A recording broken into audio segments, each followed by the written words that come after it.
Salut tout le monde, c'est Psylak, on se retrouve pour une toute nouvelle vidéo. On va revenir sur le match Liverpool-Barcelone le 7 mai 2019.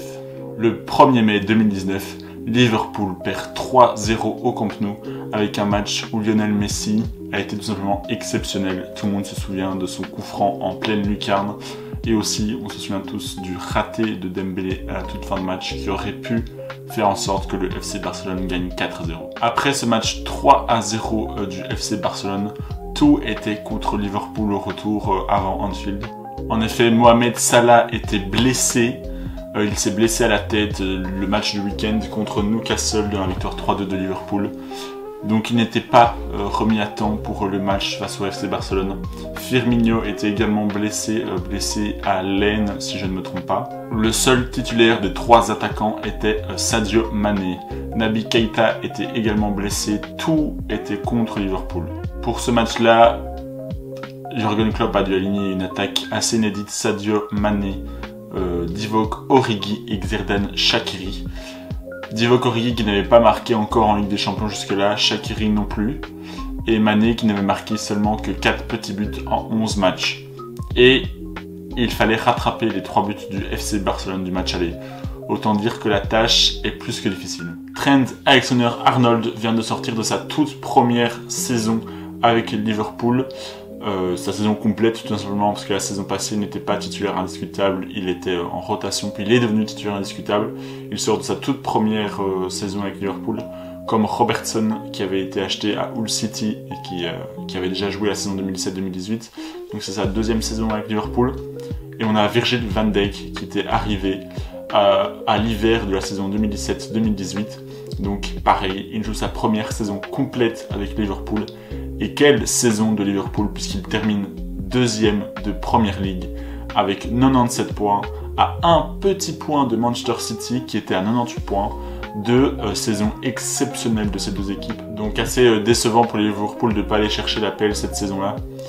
Virgil van Dijk qui a été exceptionnel. Ils sont quand même à 27 points du troisième qui est Chelsea, qui en ont que 72 entre guillemets, même si c'est aussi énorme. Mais bon, les deux équipes, Liverpool et Manchester City, ont survolé toute la saison. Liverpool avait notamment éliminé le Bayern Munich en huitième de finale avec un doublé de Sadio Mané, où ils ont gagné au Bayern 3-1, alors qu'à l'aller à Anfield, ils avaient fait 0-0. L'avant-match était plus que chaud. L'équipe de Liverpool et les supporters étaient on fire pour cette soirée-là. Je vous mets les compos avec Alisson au goal, une défense Robertson, Van Dijk, Matip et Alexander-Arnold. Tous les défenseurs titulaires sont alignés ce soir-là. Milieu de terrain, Jordan Henderson, Fabinho et James Milner. En attaque, Sadio Mané, Xherdan Shaqiri et notre Divock Origi. Du côté du FC Barcelone, un seul grand absent, notre ami Ousmane Dembélé qui ne pourra pas jouer cette demi-finale. Nous avons Ter Stegen au goal, Sergio Roberto en défenseur droit, Piqué, Langlais et Jordi Alba en défenseur gauche. Un milieu de terrain, Busquets, Rakitic, Vidal et une attaque, Philippe Coutinho qui revient à Anfield, Luis Suarez également et Lionel Messi qui n'avait encore jamais marqué en retour de demi-finale de Ligue des Champions. Donc du côté du FC Barcelone, l'équipe est au complet et Ousmane Dembélé se fait remplacer par Philippe Coutinho. Donc en termes de niveau, nous sommes sur la même chose. Contrairement à Liverpool qui perd Mohamed Salah et Roberto Firmino ainsi que Naby Keita, 3 de ses meilleurs joueurs de la saison. Avant le match, on aperçoit Mohamed Salah dans les tribunes avec un t-shirt Never Give Up ou également Jürgen Klopp qui croit à 100% qu'il sent qu'il peut se passer quelque chose lors de cette soirée-là et il le dit lui-même à ses joueurs, je sens qu'il peut se passer quelque chose ce soir. Le public, avant l'hymne de la Ligue des Champions, vient chanter tous en chœur You Never Walk Alone, qui est tout simplement magnifique. Tout le monde sent que cette soirée-là peut tout simplement être fantastique et sent que tout peut basculer d'un moment à l'autre. Et dès la 7e minute de jeu, Divock Origi va ouvrir le score sur une frappe de Jordan Henderson qui est mal renvoyée par Ter Stegen dans les pieds de Divock Origi, qui peut faire 1-0 dès la 7e minute de jeu. Le stade explose déjà et sent que cette soirée-là, il va se passer quelque chose et que ça va être très grand. Après ce but à la 7e minute de jeu, il y a énormément d'occasions pour le FC Barcelone, mais un très grand Talisson qui permet à Liverpool de rester sur ce score de 1-0 à la mi-temps. Malheureusement, lors de la première mi-temps, Robertson aura pris un coup et ne pourra pas continuer. C'est alors Wijnaldum qui va le remplacer et qui va tout simplement marquer à la 53e minute de jeu d'un centre de Alexander-Arnold pour Sadio Mané, mais Wijnaldum passe devant Sadio Mané et vient surprendre Ter Stegen en marquant le 2-0. Xherdan Shaqiri va quant à lui provoquer sur le côté gauche et délivrer un centre parfait pour Wijnaldum 2 minutes plus tard qui vient mettre le 3-0. Sans doute le changement le plus influent de l'histoire de la Ligue des Champions. Seulement 10 minutes après son entrée, il aura marqué un doublé et permis à Liverpool de revenir à 3 partout. Le stade est dans une folie pure. On vient d'assister à une des plus grandes remontadas de l'histoire de Liverpool qui vient tout simplement claquer tous les espoirs des joueurs barcelonais qui sont tous dépités et qui regardent tous vers le sol alors que Valverde allait effectuer son premier changement. Certes, Liverpool l'a fait, mais le match n'est pas fini. Nous ne sommes qu'à la 57e minute de jeu et ce n'est que 3 partout sur le cumul des 2 matchs.